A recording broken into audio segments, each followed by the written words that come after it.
Bienvenido, Adrián, muy buenos días. Hola, ¿qué tal? Muy buenos días, Aníbal, Anaí. Gusto en saludarles y seguimos con este recuento de todas las acciones que de alguna manera han permitido que la impunidad en la tortura se siga perpetuando en muchas partes de nuestro país y hoy toca volver al tema del estado de Querétaro. Mira, pues en ese sentido, lo que tenemos que ver ahora es que en el estado de Querétaro, la LIMED llega al estado en el año 2016 y a partir del 2016 empezamos a atender casos de personas que son víctimas de tortura. El estado de Querétaro se veía como un estado en el que la tortura no era un elemento fundamental, no era un tema de cierta relevancia. Sin embargo, conforme vamos entrando al conocimiento de la situación, pues llegamos a documentar de esa fecha para acá casos, de los cuales hemos admitido para estudio 36 y hay 29 casos que ya están certificados y un número importante de ellos ya incluso hemos realizado los protocolos de Estambul y hemos estado haciendo las gestiones para buscar que en este caso se atienda el tema de la impunidad. Al llegar nosotros al estado de Querétaro, nuestro planteamiento fue colaborar con las autoridades, decirles, aquí el problema no parece ser un problema muy grave, se puede atender, se puede manejar, era una cifra pequeña en ese momento, pero conforme vamos apreciando la situación y la gente va teniendo más confianza en la LIMED, nos van llegando cada vez más y más y más casos. Ahora, a raíz de la resolución del Comité contra la Tortura de las Naciones Unidas en el expediente 1114 del 2022, la, el CAT determina que Manuel Valenzuela Valdés ha sido víctima de tortura y que insta al Estado mexicano para el castigo a los responsables y la reparación de daños. Y entonces lo que nosotros vemos es que, así al igual que Genaro García Luna en México, a nivel federal, inicia como un policía que va escalando en los niveles de inteligencia, de seguridad y hasta llegar a convertirse en el hombre de, de alguna manera más importante e influyente en todo el tema de seguridad pública y demás, premiado por múltiples este, eh, instituciones, sobre todo de Estados Unidos, ese superpolicía, al igual que él, un comandante de la policía ministerial de Querétaro, al inicios de este siglo, eh, carrera vertiginosa de ascensos y avances, y él es Alejandro Echeverría Cornejo. Alejandro Echeverría Cornejo es un comandante que es buen investigador, hace buenas investigaciones, sin embargo, esto se nulifica por el emplear los métodos de tortura. Y vemos cómo en el caso de Manuel Valenzuela y su hermano José, pues además de torturarlos, fabrica a través de montajes mediáticos la idea de que está enfrentando un grupo de delincuentes muy, muy peligrosos, porque él lo que había hecho era recibido un mandamiento judicial para detener a una persona que había dejado de ir a firmar por un delito menor que es el delito de fraude en el estado de Hidalgo y en colaboración le piden que haga esta detención. En el caso de Manuel Valenzuela, pues ahí llegan, se le cierran a la camioneta con vehículos sin placas, sin balizar, sin uniformes y sacan sus armas y de eso resultan José Valenzuela herido en el tórax cerca del hombro y y Manuel en la pierna, un rozón, pero como ya ellos estaban rondando las oficinas de estos empresarios de ahí de Querétaro, pues también iban armados porque tenían temor, ya había días que habían eh, sabido de vecinos que habían robado y ya empezaba a aumentar el secuestro y las ejecuciones y los robos en contra de empresarios allá tanto en el país como en Querétaro. Entonces, pues Manuel llevaba una pistola y repele la agresión y de ahí pues resultan 3 policías muertos, de los cuales uno era militar, que no estaba en funciones de policía, que estaba acompañando a ese grupo y queda herido otro policía. Ahí quien comandó el operativo y actuó de manera negligente, exponiendo a la ciudadanía al riesgo de un choque, cuando menos por la manera imprudente, en lugar de haberlo detenido al salir de la oficina y mostrado la orden de aprehensión porque había dejado de firmar, en lugar de eso, al salir de la oficina, lo siguen y en una avenida principal le cierran el paso y ahí pasa esa situación. Alejandro Echeverría, eh, junto con la Fiscalía, la PGR, fabrican delitos y mediante tortura a Manuel lo obligan a decir que él se dedica al tráfico de drogas y demás, y con solo esa declaración posteriormente va a ser sentenciado por delitos contra la salud. Y bueno, ahora el protocolo de Estambul positivo, la resolución del CAT le da la libertad y probablemente se logre también la absolución por el reconocimiento de inocencia, a pesar de que ya está sentenciado en el fuero federal. Pero ese, este caso índice nos permite darnos cuenta que en el estado de Querétaro hay una serie de acciones donde ese comandante participa también en las detenciones, por ejemplo, de Ricardo Hernández Duarte y otras personas, 5 personas con ella, que también son víctimas de tortura. También convalida las torturas de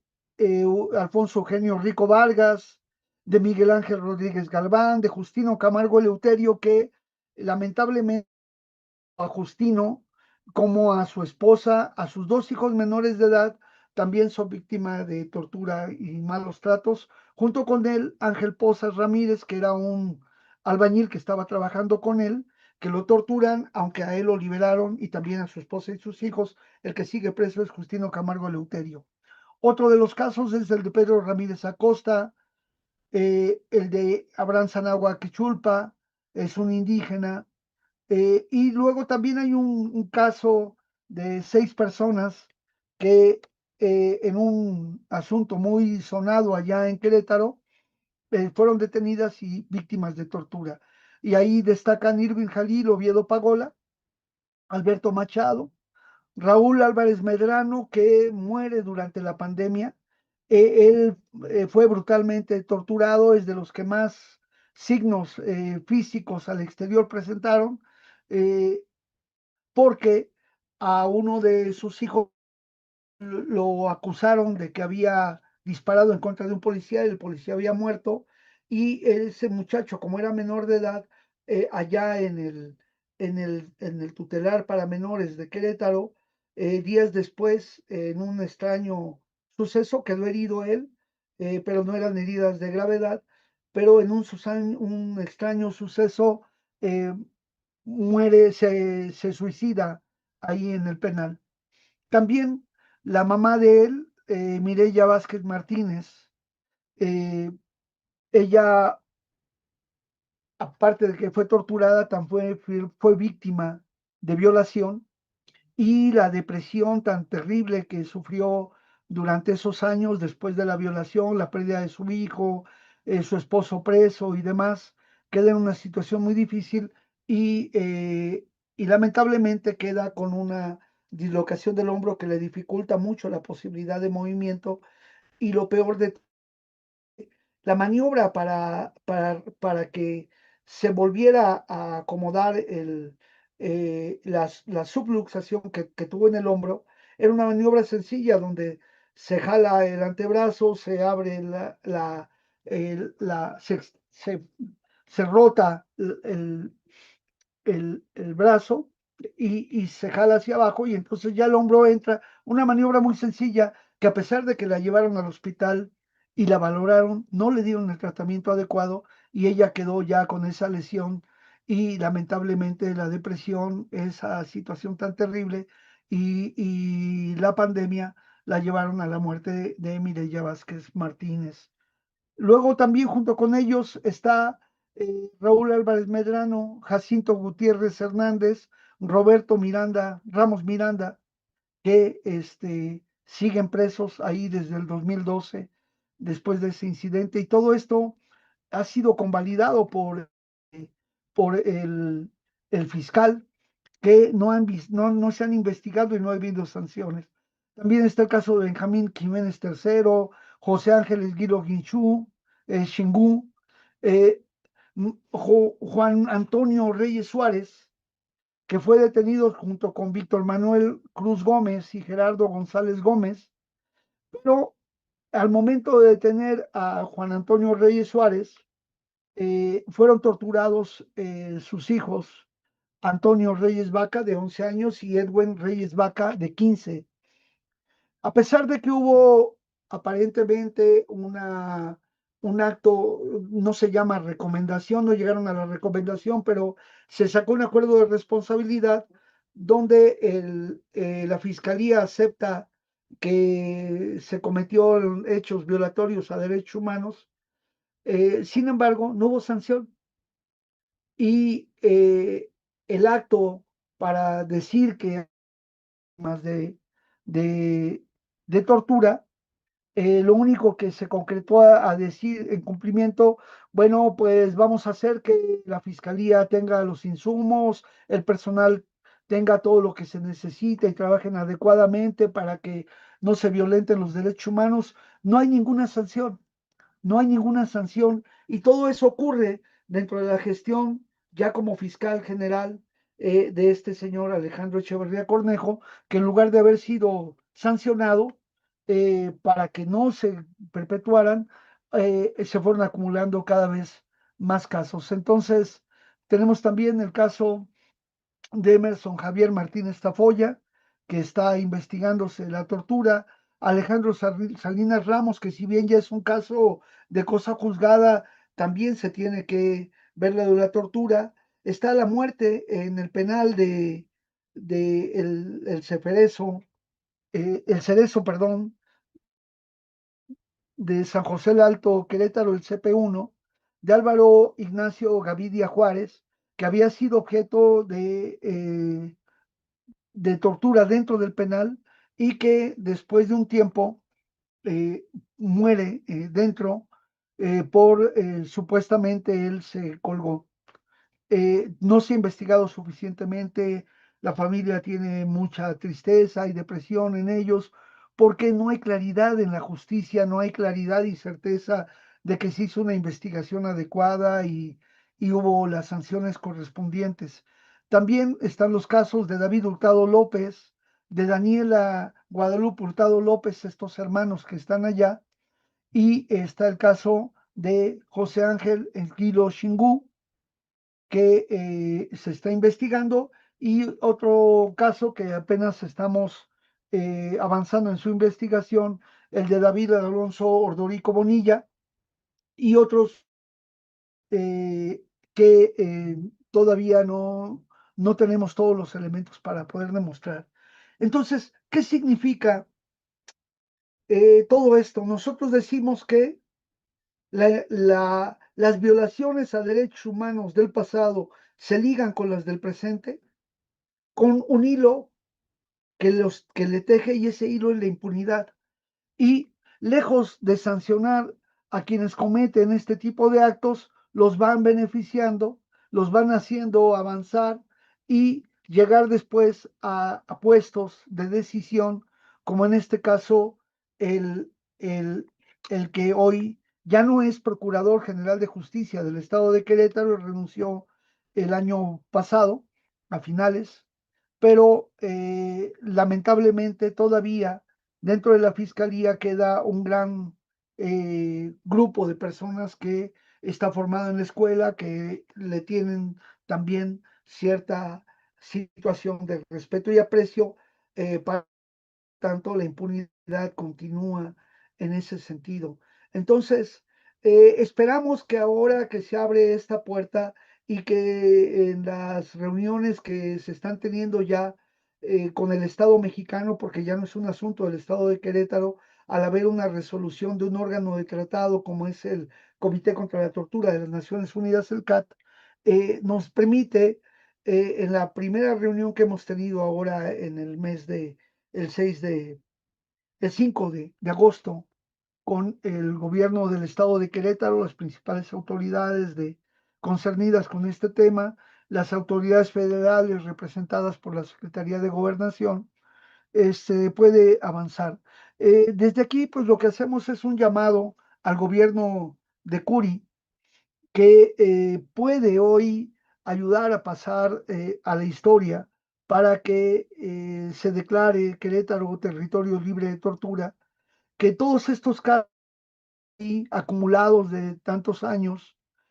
algunos tienen más, otros tienen menos, pero muchos de ellos tienen ya más de 20 años. Es decir, cuando él era agente de investigación y ahora que es fiscal, pues todas las quejas, perdón, las denuncias penales por tortura, las carpetas de investigación se han quedado congeladas y desde aquí lo que le pedimos al gobierno de Querétaro es que nos indique cuántos casos de tortura hay en la fiscalía, cuánto se ha logrado la consignación, al Poder Judicial del Estado, cuántas sanciones penales hay por los responsables de tortura, y a la Defensoría de Derechos Humanos, la que antes era la Comisión de Derechos Humanos del Estado de Querétaro, nos diga cuántas quejas tiene por tortura, cuántas ha determinado con resolución de recomendación por tortura y cuáles son las sanciones que se han dado como un elemento importante en la lucha contra la impunidad. Esta es la participación, este es el mensaje que presentamos Anaí, Aníbal, y me gustaría tener su comentario también al respecto. Pues es un tema fundamental y que de hecho en otras ocasiones recuerdo también que hemos hablado sobre el sistema carcelario de Querétaro contigo, Adrián, de cómo ha sido también ese sistema, esa creación de ese sistema, particularmente en el estado de Querétaro, y las constantes violaciones sistemáticas además a derechos humanos. Y ahora que está ya en ciernes este cambio en el Poder Judicial, una de las no críticas, pero digamos, una de las cuestiones que ya una vez pasado esta fase se podría plantear después en los años siguientes o en los meses, incluso depende también de cómo se ese avance, es hacia las distintas fiscalías de los estados, porque también ahí hace falta una revisión, hace falta también una limpieza y sobre todo eso abonaría también a reducir este tipo de impunidades que todavía tenemos presentes en nuestro país. Así que bueno, esa también es otra propuesta, que se avance hacia a esas instituciones que además son autónomas en los 32 estados del país y uno de esos, pues desde luego que es el caso de Querétaro. Sí, y mira,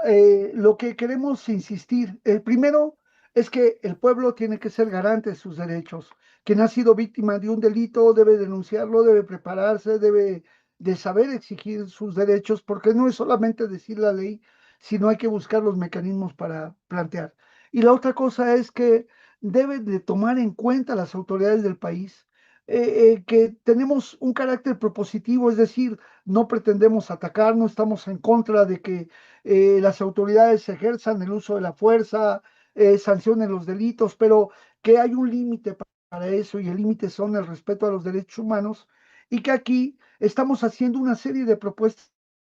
para mejorar la percepción que se tiene por parte del pueblo en relación a sus instituciones, pero también debe haber un balance y un equilibrio en el ejercicio de las funciones públicas y sobre todo que se logre acotar el asunto de la impunidad. Estamos ya muy atentos a la llegada de las nuevas autoridades al Poder Judicial y que tan luego se instale el Tribunal de Disciplina, pues para que se revisen todas las actuaciones, porque hay una responsabilidad también de complicidad en el Poder Judicial cuando sentencia sin darle valor a las pruebas relacionadas a la tortura o esta necesidad que hemos insistido de que los jueces de ejecución y los jueces de amparo vayan a verificar in situ la situación que hay y que, como en el caso de Uriel Olayo, se deje simplemente porque le dieron unas pastillas, un medicamento, con eso no se cura un cáncer, que esperemos que no lo tenga, que sea un tumor benigno, pero por el comportamiento que se tiene y la angustia que tiene él y su familia es una situación difícil. Ya hemos insistido también que hay muchos casos en los que se le está dando la atención médica, pero los signos y los síntomas no están suficientemente investigados, los signos y los síntomas no corresponden con el diagnóstico y lo peor es que ni signos, ni síntomas, ni diagnósticos corresponden con los tratamientos. Entonces, eso es algo que hay que revisar en la cuestión penitenciaria. Pues muchas gracias, tengan un excelente fin de semana y seguimos insistiendo en esta necesidad de la atención del cese del genocidio al pueblo palestino y el apoyo inmediato, directo, para que pueda recuperarse de esos estragos de esta guerra de agresión el ente sionista y sus aliados en el mundo en contra de ese noble y digno pueblo de Palestina. Muchas gracias, Anaí, muchas gracias, Aníbal, un fuerte abrazo para todos y buen fin de semana.